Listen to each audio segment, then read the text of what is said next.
আসসালামু আলাইকুম বন্ধুরা, আপনারা সবাই কেমন আছেন? আশা করি আপনারা সবাই ভালো আছেন। সবাইকে ঈদ মোবারক।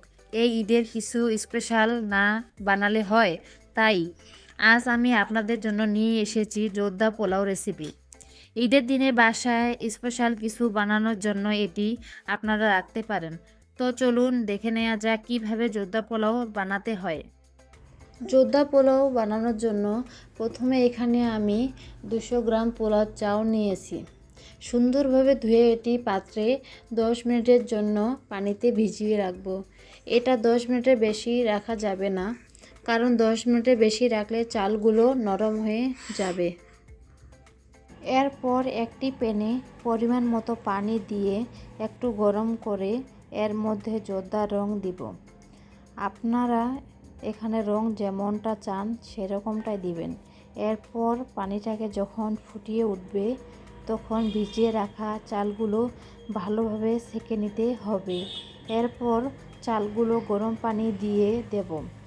চালগুলো খুব ভালো করে নাড়িয়ে চাড়িয়ে দিব। চালগুলো ভালো করে নাড়িয়ে দিয়ে ঢাকনা দিয়ে চালগুলো আধা সিদ্ধ হওয়া পর্যন্ত অপেক্ষা করব। চালগুলো এরকম আধা সিদ্ধ হয়ে গেলে উঠিয়ে নেব। যে চালগুলো যা পানি থাকবে তা একটা ছাঁকনির সাহায্য ছাড়িয়ে নেব। এরপর একটি প্যানে 3 বড় চামচ ঘি দিয়ে দেব। একটু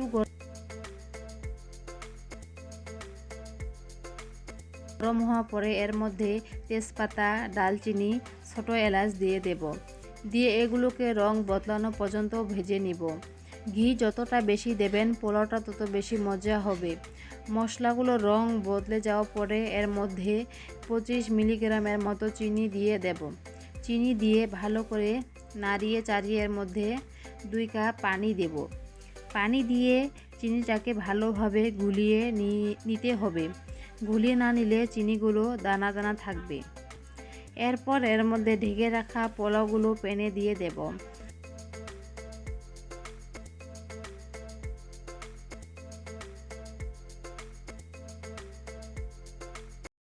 এবং ভালোভাবে নাড়িয়ে এর মধ্যে 1 চামচ লবণ দিব চিনিটাকে কন্ট্রোল আনার জন্য।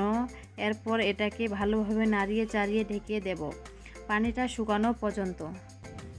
পানিটা শুকিয়ে আসার পরে এটাকে একটু নাড়িয়ে চাড়িয়ে এর মধ্যে কিছু কিশমিশ ও বাদাম দিয়ে দেব। এরপর এগুলোকে ভালোভাবে নাড়িয়ে নিতে হবে। এরপর এটা ঝরঝর হওয়া পর্যন্ত অপেক্ষা করতে হবে। দেখতে পাচ্ছেন বন্ধুরা, আমাদের প্রায় প্রস্তুত এবং খুবই সুন্দরভাবে ঝরঝর হয়ে গেছে। এখন আপনারা চাইলে এটাকে 10 মিনিট দমে রাখতে পারেন। দমে রাখলে এটা আরও একটু ঝরঝর হবে। আপনারা যদি তেমন ঝরঝরও না চান তাহলে এই অবস্থা উঠিয়ে নিতে পারেন। তো বন্ধুরা, দেখতে পাচ্ছেন এখানে তৈরি হয়ে গেল আমাদের মজাদার জর্দা পোলা। ঈদের দিনে বানাতে পারেন নিজেদের পরিবারের সঙ্গে খাওয়ার জন্য। আমার এই ভিডিওটি যদি আপনাদের কাছে ভালো লেগে থাকে তাহলে ভিডিওটিতে একটি লাইক করে দিবেন, চ্যানেলটি সাবস্ক্রাইব করে দিবেন এবং কমেন্টে জানাবেন পরবর্তী আপনারা কিসের রেসিপি দেখতে চান। আল্লাহ হাফেজ।